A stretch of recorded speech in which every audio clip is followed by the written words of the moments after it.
Oh, social girl diba? things. Kasi nga kasama natin ngayon ang isang makeup artist na kilalang kilala na rin dito sa siyudad ng Baguio. Walang iba kundi si Miss Amber Macshine. Good morning sa'yo. Good morning po sa inyong lahat. Hello Baguio and hello RNG. Ay, diba? Miss Universe yan. Miss Universe na to. Nire-ready ang sarili. Pinaghandaan ko yun kagabi pa. Ready ako. Yun talaga yung iniisip po, no? Oo, eto nga mga ka-MB, pag-uusapan natin ang proper skincare before makeup. Yes.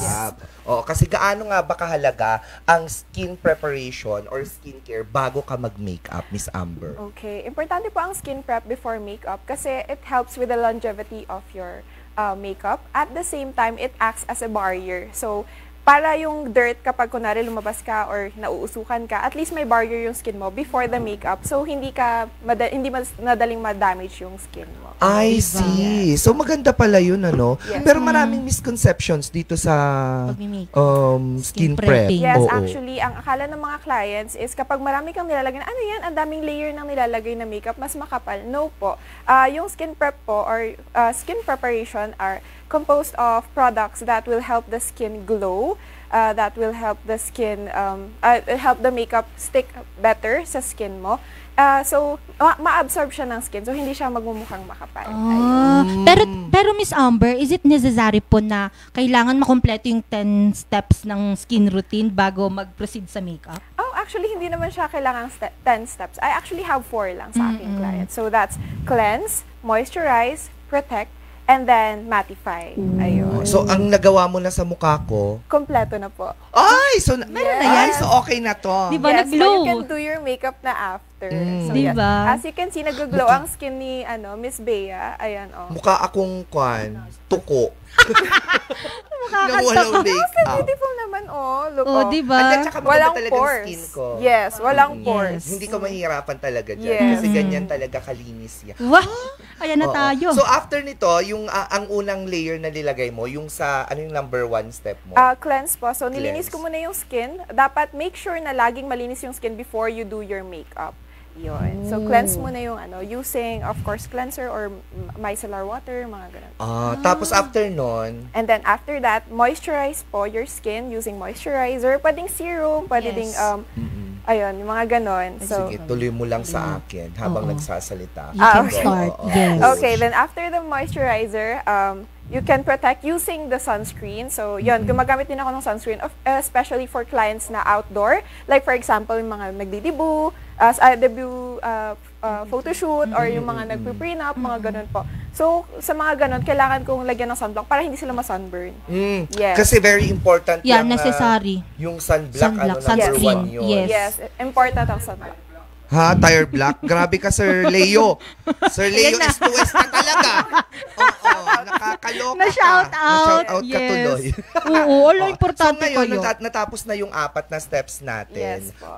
before yung makeup. So, Yes proceed po. na tayo ng makeup. Hindi ko pa dala ang aking makeup kit since skin prep ang ating topic oo. today. But you can do your makeup na after. Afterwards. Yes, opo. So, I'll make sure naman na nagawa natin yung 4 steps so that if you do your makeup, mas makapit yung makeup mo and it will last long until late night. Late night, kahit Yeah, so nag-gym ka na. Yes, kahit mag-gym ka na, kahit papawisan ka, yes, hindi siya madaling maaalis. Pero need ba ng primer?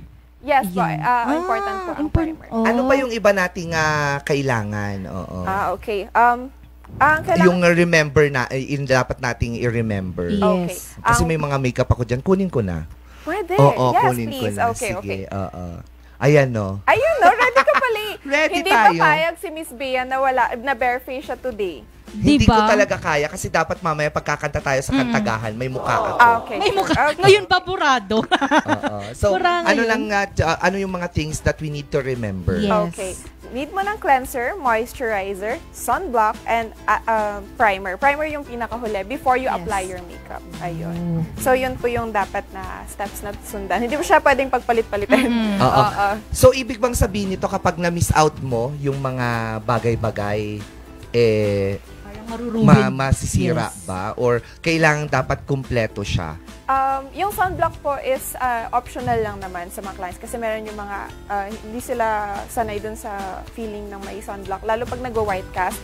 So, minsan inaalis ko na yon and then ang natitira is basta cleanse and then moisturize and then primer. Pero ano ba yung pagkakaiba nito? Kasi aside from the fact na mas magiging lasting, lasting yung makeup natin with yung skin prep natin, ano pa yung pagkakaiba niya once you apply the makeup na? Okay po. Ang difference kapag naka-skin prep ka and hindi is pag naka-skin prep po kasi mas smooth yung finish ng makeup, tapos mas glowy yung skin, tapos mas kumakapit yung makeup. So mas sure mo na mas maglalast yung makeup mo all day. Kapag wala pong skin prep is kita po yung pores, yung mga ganun po or yung bumps ng face. So hindi masyadong smooth yung finish kasi parang canvas pa din naman yung face mo. So kapag hindi na prep, yung application ng makeup mo is okay lang naman, depende sa product na gamit mo. But better kapag may skin prep. So may tendency talagang magki-crease yung mga makeup. Yes po, nagki-crease, mga ganun, nagki-cakey, mga ganun. Pero magkakaiba din yung kasi syempre meron din tayong mga oily skin, dry skin. Yes po. Combination. So meron din bang kailangang skin prep sa magkakaibang type ng skins? Yes po. Tama po kayo. There are 3 skin types, which is oily, dry, combination.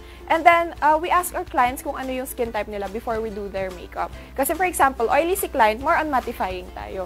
Kapag dry si client, more on moisturizing tayo. So, ganun. Diba? Ako Ano yung sa'yo? Ha? Ano? Bato. Just, hindi. Yung mukha ko kasi talaga, oily, diba? Yes. Oily talaga yung mukha ko. Yun na usually yung ginagamit ko, yung natural oil.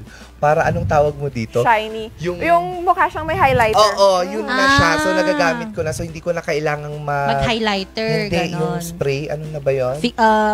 Like, setting spray. Usually, hindi na ako nagsisetting spray. Okay lang ba yun? Basta nag-skin prep po, okay na kahit walang setting spray. Oh. Yung Basta setting powder? spray is like to lock the whole makeup lang naman. May, dun sa primer natin, may mga iba't ibang klase din ng primer. Meron yung water-based. Yes, meron po. din yung cream type siya. Opo. Ano yung mas maganda doon? Kapag cream po, it's good for the dry skin. Yung mga I'm sorry. Water-based is good for the dry skin. Tapos yung mga cream-based is good for oily. Yung silicone, di ba may mga silicone base? Oh yeah, that's actually same as cream. Medyo lang, pati yung serum. So I medyo see. hawig lang sila. Nagkaiba lang sa consistency. Di ba? So, kailan ka pa nag-start nito mag-makeup? At ikaw ba ay nag-aral sa isang makeup school? Ganon. Kasi di ba nagtotok ka na rin? Yes po. I started way back 2015 po. Nag-start din po akong maging assistant ng mga professional makeup artists, and then I also did runway makeup. So, ayun po.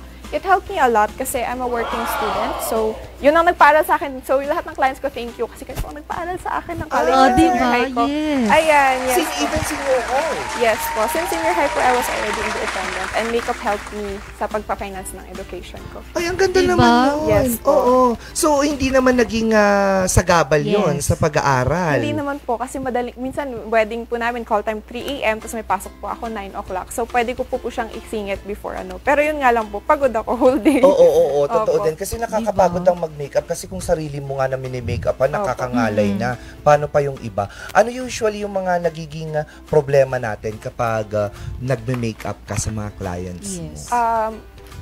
They think of us as a magician kasi when it comes to makeup. So, we're not really like parang pwedeng papayatin mo ko or pwedeng pawalain mo yung pimples ko, ganun. Yes, we can cover the pigmentation but we cannot really cover the texture. So, that's different. So, ayun po. Medyo mahirap i-explain sa kanila, lalo rin sa mga hindi nagme-makeup na makeup is to enhance what you have, not to cover or to replace something. Di ba? Totoo yan. Pero yung sa akin talaga, makeup replaces everything. Diyos! Oo. Makeup replacing. Pero sa akin, pag nagme-makeup ako, ganun din. Kailangan talaga kompleto din yung skin prep. Yes po. And then, yung iba, hindi ko na ginagawa kasi parang masyadong harsh sa skin. So, kailangan strict ka sa mga nilalagay mo din sa face mo to avoid, breakouts Yes, and everything. Kasi merong times din sa akin personally, yung mga ginagamit na skin prep, mahahalata ng skin ko kung ayaw niya ng product. Yes. Nangangati yung gilid ng diba? ilong ko. Yes, that's why you have to swatch it first. Swatch every product first before you use it You sa apply whole them, face. oo. So, pwede ka po mag-swatch dito or dito. Kapag nangati po, hindi mo po siya hiyang. Oh. Para hindi, kasi po, pag nilagay mo siya sa buong face, may tendency na mag-breakout ka or mag-react yung skin mo. So, try it first sa isang, parang patch test lang po muna. Para kung namula siya, nandyan na siya. Yun lang yung i-cover mo. Yun na lang. O, yun lang. At Oo, least, tsaka hindi mo na Hindi yung itutuloy. buong mukha, Oo. Ang hirap naman ituloy. Yung kapag nag-skin prep ka, kasi nga, di ba, it lasts long. Hindi ba yun mahirap matanggal na? matatanggal pa din po kapag naghilamos. Pero at least the whole day, kahit magpawis ka or kahit meron yung ibang aspects, like for example, na arawan ka or masyadong mahangin sa place, at least hindi naman siya mahuhulas agad. Kasi ang skin prep din, protection yun ng skin mo before mag-makeup or kahit wala kang makeup. It is necessary na kapag lalabas ka, talagang may skin prep ka. It's para a priority. Priority talaga yun. Kasi I started out doing my makeup without priming pa nga eh. At saka walang skin prep kasi ang mahal. Paano ka nag-umpisa dito? Paano na-achieve yung mga gamit mo na? Ganon, oo. That's actually an interesting story kasi I started young. I started way back grade 8 pa ako. So I was 13, 14, ayun. Tapos ang ginagawa ko po, binibenta ko lahat ng damit ko. Tapos hindi ako kumakain ng recess tsaka lunch just to buy makeup. And then since I was part of special program in the arts, I had stipend. So, yun po yung pinabibili ko hanggang sa nakaipon, hanggang sa, ayun, nag-grow naman yung small business. Ay, ang galing naman. Yes, so, talagang ginawan mo ng paraan. Was this your passion ever since? At kung eto man, sino yung inspirasyon mo na gumawa nito or i-pursue? Sa makeup industry. Yes, I'm actually a woman empowerment advocate. So, it's part of me na pag sa makeup, I feel, my heart is filled when I see someone na happy and confident na I helped her or the person reach that confidence. So, yun. Kapag nakita ko yung client ko na, ay wow, ang ganda ko sa picture, ma'am, thank you so much. Alam mo yung nakakaano sa puso na, okay, meron akong natulungan today, mga ganun po. Pero may trending kasi sa TikTok, na isang bride, minake-upan. That was a long time ago, last year pa yun. Pero, pinost lang niya ngayon, binura niya. Binura niya yung makeup, tapos siya na lang ang gumawa. Ano yung stand mo doon? Okay. I actually don't know the whole story, so ang hirap po magsabi. But as an artist, it's our job to ask the client first what she wants, kung ano yung gusto niyang makeup look, kung may peg ba siya or may reference, mga ganon. While sa client, it's also your job to tell the artist na, ma'am, I think I'm not comfortable with this look. Pwede po bang palitan? So that all throughout, you work together. Okay, you work together. Kasi mukha mo yan pa din. So you should know what you want. And the artist should also adjust for the client. Yun. Yes, totoo. Kasi mahirap din yun. Nung nakita nga, ang daming mga artist na nagsalita patungkol dito. Kasi ang bastos daw. Totoong mabastos, Miss Bia. Matakin mo yun, tatanggalin yung makeup. Kasi hindi nagustuhan. Bakit nga naman kasi hindi mo na lang siya tinanong or sinabi na lang na, ay ayoko nito, yung kilay ko masyadong makapal, masyadong manipis. Kasi mabubura naman yun. Yes, pero kapag nagbura ka ba ng makeup kasi merong changes, do you need to do the skin prep again? For example, ang pinapalitan lang naman is blush on. You can just use the powder brush to alisin yung Or for example, sa kilay naman po, pag pwede mo naman gamitan ng concealer. Mga ganun lang. Mga pag small details. Pero kapag kunwari, yung sa skin tone siya, you have to remove. Ganun. You really have to remove it. Like another, i-wipe siya? Yes po. Pag for example, ang client kasi, ma'am, masyadong maputi yung foundation. So, since base yung foundation, you have to remove it all and start all over Let's again. start all over. Just go. How long does it take for one client for you to finish? Since my hairstylist po akong kasama, we finish approximately, kapag bride po, nasa 2 hours. Bride yan? Yes po. Pero kapag graduation, mga entourage, we only take at least 30 to 45 minutes. Sabay po kasi ang hair and makeup, so mabilis lang po siya. Hindi ka nag-hair? Nag-hair din po ako, but I prefer focusing on makeup kasi mahirap pong dala-dalawa yung ginagawa. And para to give chance, actually, sa team po namin, lahat po working students. So, yes po. Opo. So, lahat po ng team namin is working students. So, it's nice to give them opportunity po na lalo na makaipon din for their studies. Ikaw nag-umpisa nitong grupong to? Yes po. Anong pangalan ng grupo? Amber Macshine Makeup Artistry po kami. We also had our studio before, Amber Production Studio. Lahat din po ng photographers namin is working students po. Wow! Diba? Napakaganda naman. Tsaka na balita ko, advokasya. Miss Bea, kahit nag-work siya na at the same time nag-aaral, ano siya? Honor student. Ay! Actually, Honor kaklase ko po. student. Kaya alam to!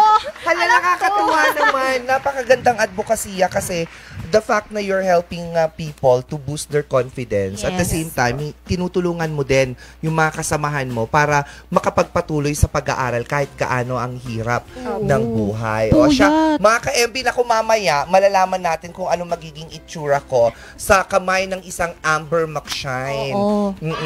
Tatapusin natin ito mamaya na off-cam para pagdating natin, pagbalik natin mamaya, ay, ang ganda ni Bea. Kamukha ni Amber. Mas maganda. Diba? May mensahe ka. Oo, mensahe mo naman sa mga nais mag-start, saan kanila pwedeng i-contact kapag gusto nila ng makeup artist, Yes. ganyan. Well, sa mga gusto po mag-start na maging makeup artist, go lang ng go. Go, go, go. Anyway, start mo lang kasi ako din naman noon sinasabi ko na ay wala akong kliyente. But everyone started with 0 clients. So, go lang ng go. Ituloy mo lang yung dream mo or yung passion mo. And hindi mo na lang mamamalayan na nandun ka na. Ganun po. And then, you can contact me, Amber Macshine Makeup Artistry, sa aming Facebook page. And po, doon po kami mas active sa Facebook page. But we also have our Instagram, Amber Macshine Makeup Artistry. Ayun. Amber Macshine Shine. Makeup Artistry. Because makeup is a part of art. Yes. Yeah, because Diba? our faces is blank canvas. Totoo. Yeah, totoo Oo, yun. pero yung sa'yo hindi blank. Hindi muna blank, Hindi saka na iba canvas blank. yan.